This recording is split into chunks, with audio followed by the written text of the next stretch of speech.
Donc quand il y a retard, j'allais dire, dans l'organisation, l'institutionnalisation de l'islam pour ce groupe de pays où il y a un cadre juridique favorable, où il y a un statut juridique reconnu aux organisations religieuses, comme je l'ai dit, le retard peut être lié uniquement aux questions d'ordre politique et c'est le cas de l'Allemagne qui est assez fascinant à observer parce qu'en fait on voit bien qu'en ce moment la bataille de l'institutionnalisation pour l'islam allemand se déroule sur le terrain de l'enseignement religieux et que dans la mesure où aucune fédération islamique aujourd'hui en Allemagne ne parvient à obtenir le statut de corporation de droit public, qui est un peu l'équivalent du statut des religions organisées en Espagne, par exemple, puisque ce statut-là donne aux institutions religieuses un certain nombre de privilèges, à la fois juridiques, mais aussi financiers. Donc aucune fédération islamique n'a à ce jour obtenu ce statut en Allemagne. Le terrain de la bataille pour l'institutionnalisation a été transféré dans l'école, puisque vous savez que dans chaque État fédéré, les Länder en Allemagne peuvent organiser des cours d'instruction religieuse dans les écoles publiques et que l'une des batailles gagnées par certaines associations islamiques en Allemagne et à Berlin par exemple, c'est la Cour fédérale a reconnu en 2000 à la Fédération islamique de Berlin la capacité d'organiser les cours d'instruction islamique dans les écoles à Berlin. Et donc certains y voient déjà les prémices, l'ouverture vers une possibilité de discuter du statut de corporation de droit public pour cette fédération, mais on en est encore loin, étant donné aussi les dissensions et les divisions à l'intérieur de la communauté ou des populations musulmanes en Belgique par rapport au statut de cette fédération islamique, considérée comme trop proche du Milli Görüş et de la mouvance islamiste en Turquie. 10 minutes. Aïe, aïe, aïe. Il faut que je dise 2 mots sur la question. Donc voilà pour ce premier groupe de pays, je ne vais pas continuer davantage. Donc vous voyez que là, encore une fois, on est quand même sur des processus de visibilité, de création d'institutions islamiques qui peuvent aller très vite et qui ne sont pas toujours liés au cycle d'installation des musulmans dans les sociétés européennes. Deuxième cas de figure, c'est le cas des pays de stricte séparation. Alors, dans ces cas où on peut mettre la France et les États-Unis. Alors, dans les pays de stricte séparation, l'organisation, la création d'une instance représentative de l'islam n'a pas de sens. C'est le cas américain aux États-Unis. Personne ne se mobilise pour créer un conseil exécutif des musulmans des États-Unis ou un grand moufti. Ça n'a aucun intérêt, étant donné que l'organisation, la gestion financière, les orientations théologiques sont complètement du ressort des associations et des responsables religieux eux-mêmes, et qu'il n'y a aucun besoin d'avoir un partenaire dans la relation avec l'État fédéral. Donc là, la question est réglée. En revanche, et c'est là où c'est un peu étonnant, on pourrait se dire du point de vue juridique, après tout en France, on est sur un principe de stricte séparation, on ne devrait donc pas se poser la question. Or, la question de l'organisation de l'islam s'est posée en France, vous le savez, elle apparaît comme une question politique au moment de la première affaire du foulard, en 1989, et à ce moment-là, le ministre de l'Intérieur va commencer à impulser un dialogue avec les différentes associations islamiques présentes sur le territoire. Ce dialogue va passer par des hauts, des bas, et finalement, en 2003, sous l'impulsion énergique du ministre actuel de l'Intérieur, il y a eu élection à la base, création d'une assemblée et d'un bureau exécutif, et c'est le Conseil français du culte musulman. Je passe sur les détails, mais là on voit bien la différence entre l'Europe et les États-Unis. Encore une fois, la différence, elle n'est pas dans le droit, elle est dans la pratique politique, dans la vision du statut des religions, aussi dans la dimension post-coloniale de cette migration et dans la volonté de l'État français très claire de contrôler de contrôler l'organisation non seulement de l'islam, mais aussi la vie religieuse de cette nouvelle, de ces populations, avec l'idée un peu naïve que si on a un conseil de représentation, on pourra peut-être repousser le spectre de l'intégrisme. C'est un petit peu naïf en temps de mondialisation, mais c'est quand même aussi l'idée que il y a là des manières d'avoir des contacts et des canaux, non seulement de communication, mais aussi d'encadrement, finalement, des populations musulmanes. Alors, vous savez que le président et les deux vice-présidents en charge en ce moment de ce Conseil français du culte musulman ne sont pas le résultat de l'élection. Ils ont été nommés par le ministre, ce qui est en soi quand même bien le signe de l'activisme, on va dire, de l'État français dans ce domaine. Alors, aux prochaines élections, ils seront l'émanation de la volonté populaire des musulmans qui voteront à 2 degrés. Mais pour l'instant, ils ont été nommés par la puissance publique. Le président est proche, et le recteur de la Grande Mosquée de Paris, donc proche de l'Algérie. Le premier vice-président est on va dire proche de l'État marocain, et le second vice-président représente cette mouvance des frères musulmans qui fait tellement peur en Europe. J'ai pas le temps d'expliquer à quel point elle est fascinante aujourd'hui en Europe, cette mouvance des frères musulmans, comme aux États-Unis d'ailleurs, parce qu'elle est bien loin de répéter, de dupliquer les combats politiques et tous les radicalismes du monde musulman. Mais je ferme la parenthèse, on pourra en parler. C'est assez intéressant parce que comparé aux wahhabis, aux gens de l'Arabie saoudite, ce sont les frères musulmans aujourd'hui en Europe qui prônent la participation et qui prônent l'ouverture sur les sociétés démocratiques. Pas les wahhabis, pas ce qu'on appelle les salafis. Je suis désolée d'utiliser ce terme parce que pour moi salafi renvoyait à un moment beaucoup plus ouvert, moderniste en fait de la pensée islamique qu'il ne l'est aujourd'hui. Fin de la parenthèse. Donc là, on est bien au cœur de la particularité de l'Europe où finalement l'État français, en dépit de la loi de séparation de 1905, s'instaure comme un agent de l'organisation d'une religion, ce qui, depuis les États-Unis, est vu comme la plus horrible des ingérences qui puissent arriver dans un État laïque. J'ai beaucoup été interpellée par mes collègues et puis aussi par les représentants du monde musulman aux États-Unis. Mais qu'est-ce qui se passe? Pourquoi l'État a besoin d'un grand moufti? Quel est l'intérêt? Alors, essayer d'expliquer ça de l'autre côté de l'Atlantique, c'est pas toujours évident. Le troisième cas de figure en Europe, c'est le cas de figure où l'islam est religion d'État. Alors, on peut mettre là-dedans le Danemark, la Grèce, le Royaume-Uni. Et là, c'est aussi intéressant parce que, vous voyez bien, l'anglicanisme est religion d'État, et pourtant la pratique des religions est sortie de l'espace social britannique dans la plupart des cas. Et aussi, ça ne veut pas dire que les religions qui sont minoritaires n'ont pas de droit. Au contraire, elles en ont. Et ce qui a été assez fascinant à observer dans le cas des musulmans britanniques sur les 10 dernières années, c'est leur capacité à revendiquer en permanence la parité avec la religion dominante.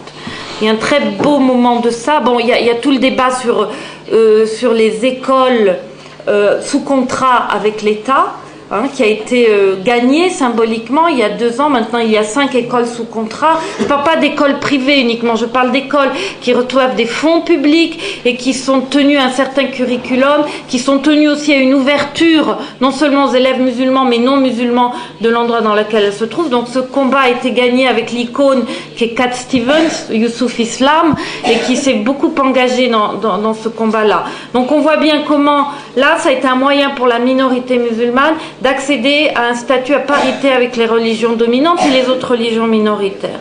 L'autre élément, plus symbolique, a été tout le combat autour de l'affaire Rushdie. Et vous savez que les musulmans britanniques ont énormément insisté sur le fait qu'ils voulaient être, eux aussi, protégés, entre guillemets, par la loi contre le blasphème, qui est un privilège de l'anglicanisme. En Grande-Bretagne, si vous insultez publiquement la religion d'État, vous pouvez être passible d'un certain nombre de sanctions. Or, ce qu'ont fait les musulmans, ils ont dit au nom de cette loi sur le blasphème, nous souhaitons que soit sanctionné l'écrivain ou le livre, que le livre soit retiré, que les versets sataniques soient retirés de la circulation. Et c'est très intéressant parce que les musulmans aujourd'hui ne veulent pas l'abolition de la religion d'État. Ils veulent l'extension à l'islam des privilèges et des statuts dérogatoires qui concernent aujourd'hui l'anglicanisme. Donc vous voyez comment les mécanismes fonctionnent et c'est ça la sécularisation. C'est ce processus-là, donc c'est pas la laïcité en tant que stricte séparation de l'État et des religions organisées. 5 minutes. Alors, en 5 minutes, je voudrais dire 2 mots sur la question de l'idéologie séculière. Parce qu'il ne faudrait pas croire que la sécularisation en Europe se résume aux arrangements institutionnels que je viens de décrire. Ça n'est pas suffisant pour restituer la place du religieux en Europe et même aux États-Unis. Donc, au-delà de la différenciation des sphères politiques et religieuses, au-delà du principe de neutralité, il existe une approche idéologique de la sécularisation qui prend son origine au cœur de la philosophie des Lumières et qui va être renforcée par la philosophie positiviste du XIXe siècle. Et c'est bien là-dessus que se bâtit la croyance très forte qu'être un citoyen moderne éclairé par la raison, c'est refuser le religieux, c'est sortir du religieux. Et ça, c'est vrai en Europe, c'est beaucoup moins vrai aux États-Unis, où tous les jours on a des affirmations qu'on est bon citoyen, qu'on est moderne, qu'on est rationnel et qu'on est croyant et pratiquant. Et c'est là où l'écart entre les deux continents est en train de se creuser. God bless America, c'est présent partout et ça ne fait pas des citoyens des gens irrationnels, bien au contraire. Malheureusement, on a aussi des exemples un peu extrêmes, comme la présidence Bush en ce moment, parce que là, on est en plein cœur de cette utilisation symbolique du religieux. Donc là, on est au cœur d'un particularisme européen qui fait que c'est aussi en Europe que la pratique religieuse est de manière frappante en déclin. Et de ce point de vue-là, les sociologues du religieux ont raison. Peter Berger a raison lorsqu'il dit « c'est l'Europe qui est une exception.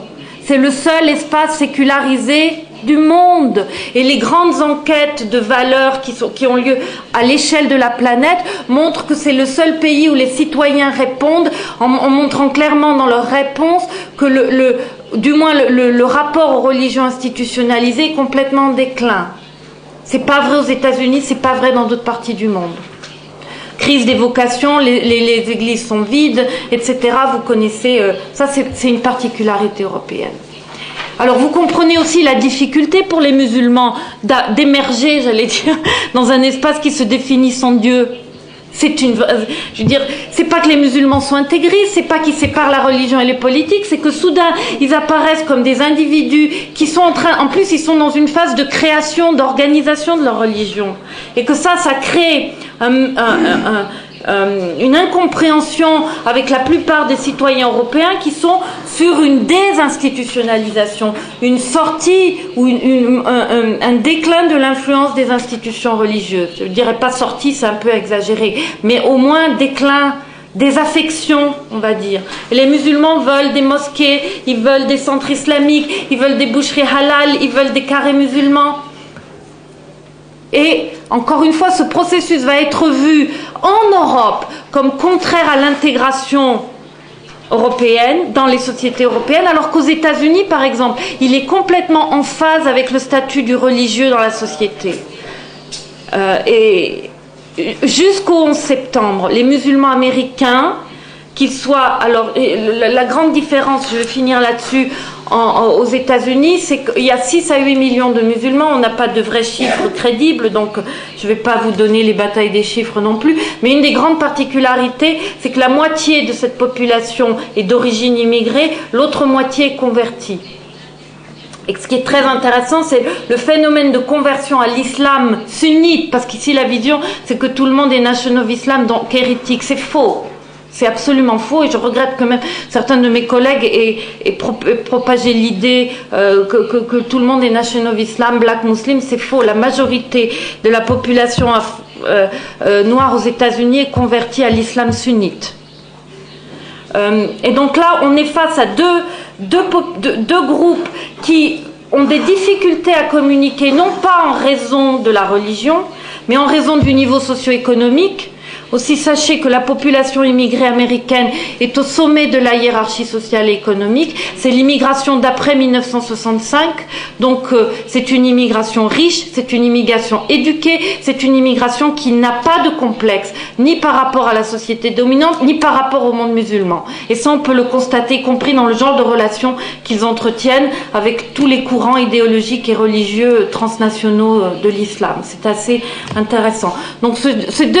Et toute la dynamique d'organisation de l'islam a été portée et a été rendue visible dans la société américaine. Bien sûr, les convertis avaient créé mais vu la dominance de la composante black dans la population des convertis, il y avait une sorte de vision chez les Américains, parce que le problème aux États-Unis n'est pas la religion, c'est la race. Ou vous êtes blanc, vous n'êtes pas blanc. Et il faut le dire clairement, et quand on vient d'Europe, c'est assez choquant d'ailleurs de voir quel genre de réaction et quel genre d'attitude cela peut entraîner. Il y a une vraie ségrégation, même si la ségrégation, même si on est après les droits civiques et une certaine émancipation, on peut donner encore des chiffres, il y a encore une vraie ségrégation liée à la couleur. Et donc, de ce point de vue, l'islam avait été pris on va dire, imbriqué dans la vision de la communauté noire. Donc le dynamisme après 1965 de l'islam dans la société américaine a été rendu visible pour les non-musulmans à travers les immigrés. Encore fausse vision, c'est pas tous des immigrés arabes. Les immigrés arabes, beaucoup sont chrétiens. Le grand dynamisme est venu des gens du Pakistan, du Bangladesh, de l'Inde. Donc l'immigration du subcontinent asiatique, qui met l'accent sur l'islam et qui refuse d'être vue à travers le prisme arabe et le conflit israélo-palestinien. Ça aussi, c'est très intéressant. Et qu'est-ce qu'ils viennent dire aux Américains ? Ils viennent leur dire, mais on est comme vous, nous on participe de la religion civile américaine. La religion civile américaine, c'est la référence à un Dieu sans credo particulier. C'est une transcendance qui permet à tous les citoyens de s'intégrer, y compris aux bouddhistes. Donc ils viennent leur dire, maintenant il faut changer, c'est plus judéo-chrétien, c'est judéo-chrétien-islam. Et il faut que nous soyons partis que le duo devienne une trilogie.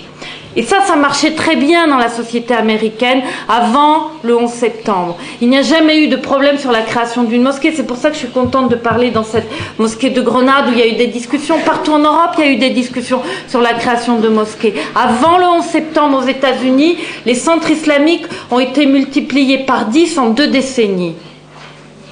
Ça bourgeonnait partout. Alors il y a eu quelques petits problèmes, mais jamais des résistances et des oppositions telles qu'on en a connues dans différentes sociétés européennes. Bien évidemment, ça fait partie du droit fondamental du citoyen à vivre et s'intégrer dans cette société. Alors le 11 septembre a modifié ça. Maintenant, alors il y a eu bien sûr les agressions des citoyens, vous savez le cas des Sikhs, dès qu'on avait un physique ou même un turban qui n'était pas islamique, on pouvait être victime d'agression. Cette phase-là est retombée dans la société américaine. Je ne dis pas qu'il n'y a pas d'agression, il y en a encore. Par exemple, sur la question de l'affaire du foulard, c'est très intéressant comment des jeunes femmes qui étaient agressées systématiquement, il y a même eu des fatwas de ce point de vue-là, ont été autorisés à enlever le foulard à certains moments de crise. Ça aussi c'est retombé. En revanche, ce qui ne retombe pas, c'est la discrimination institutionnelle. C'est-à-dire depuis Patriot Act de 2001, d'octobre 2001, le FBI, les services d'immigration ont des pouvoirs étendus. Donc c'est contrôle permanent des mosquées, y compris le contrôle des khotbahs, des sermons, c'est contrôle de l'orientation théologique de tous les lieux, contrôle des associations charitables, certaines ont été fermées, il y a des sommes énormes qui ont été gelées. Aujourd'hui, si vous êtes un citoyen musulman, vous voulez faire zakat, il faut faire attention, hein. Vous pouvez vous retrouver sous investigation judiciaire, c'est arrivé à plein de gens que je connais, arrestation arbitraire, des milliers de gens arrêtés, et puis alors détenus pour des périodes indéterminées, ça peut aller de un jour, il y en a encore qui sont en prison. Le cas le plus extrême, c'était l'année dernière, à la fin de l'année 2002, à Los Angeles. Plus de 200 Iraniens, puisque Los Angeles c'est Teherangeles, c'est l'endroit où il y a l'énorme communauté iranienne, se rendent au service d'immigration pour se régulariser par rapport aux nouveaux changements dans les lois de contrôle. Quand vous changez de résidence, maintenant vous êtes un immigré avec un visa, vous devez notifier, etc. Ça existait avant, mais c'est vraiment mis en application maintenant. Et les services d'immigration les ont tous coffrés, c'est-à-dire 200 personnes arrêtées d'un coup, on ne sait pas pourquoi, ils venaient se mettre en règle en plus. Alors en plus, quand on connaît l'horreur que représente l'idéologie de Ben Laden pour les Iraniens américains qui ont quitté l'Iran au moment de la révolution islamique, en plus tous n'étaient pas musulmans, il y a des Baha'is, il y a des juifs dans la population iranienne, donc tout devient surréaliste, quoi. Et donc ça c'est un débat permanent aux États-Unis, c'est un débat qui est devenu un débat sur les libertés civiles, sur comment peut-on discriminer institutionnellement une religion à ce point. Parce qu'aux États-Unis, il y a eu des discriminations liées sur la base ethnique. Les Japonais, au moment de la Deuxième Guerre mondiale, on les a mis dans des camps. Bon, alors ça c'est clair, et ça c'est redit et dit. C'est la première fois qu'on touche à ce tabou dans la démocratie américaine qu'est la liberté religieuse en tant que telle. Et c'est là où on a tout un discours aujourd'hui sur la racialisation de l'islam. Et c'est ça le vrai débat aux États-Unis, aujourd'hui sur le statut de l'islam et comment préserver les libertés civiles et le respect de la pratique de l'islam et en même temps lutter contre le terrorisme et j'allais dire les exigences de la sécurité et maintenir les exigences de la sécurité. Donc ça c'est un vrai débat. Ce qui est très intéressant quand on vient d'Europe, c'est de voir que dans ce débat les musulmans ne sont pas les seuls à parler, qu'il y a des alliés dans la société civile, qui sont pas des alliés politiques. Encore une fois, c'est ça la grande différence.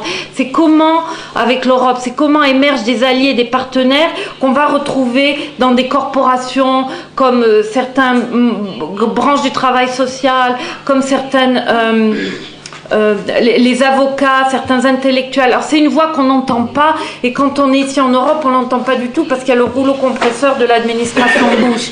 Mais ça existe. Il y a des gens qui résistent un peu. Alors il y a cette espèce de schizophrénie de bien penser américain. J'ai fini. Qui fait que quand on interroge les gens, ils ont peur de l'islam, mais ils ont rien contre la présence des musulmans. C'est un peu étrange, mais ça fonctionne bien comme ça. Il y a une sorte de pensée politique correcte aujourd'hui sur l'islam, qui fait que bien évidemment on est contre le terrorisme et qu'en même temps on ne veut pas trop discriminer. Quand je dis on, c'est pas uniquement l'État fédéral, mais c'est aussi les différentes agences dans les États fédérés. Mais là encore, il y a une ambiguïté assez forte. Et il y a un vrai climat d'islamophobie qui, aux États-Unis, prend la forme d'un discours religieux. Les chrétiens fondamentalistes, qui avant avaient un vrai discours un peu sur le côté, sont maintenant très centraux en présentant l'islam comme un antéchristianisme. Et ça aussi, quand on voit la forme d'islamophobie en Europe, elle est quand même beaucoup plus sécularisée qu'elle ne l'est aux États-Unis. Voilà, je pense que j'ai essayé de respecter les temps raccourcis qui m'ont été imposés et je souhaite beaucoup qu'on puisse discuter sur cette présentation. Merci. Merci beaucoup.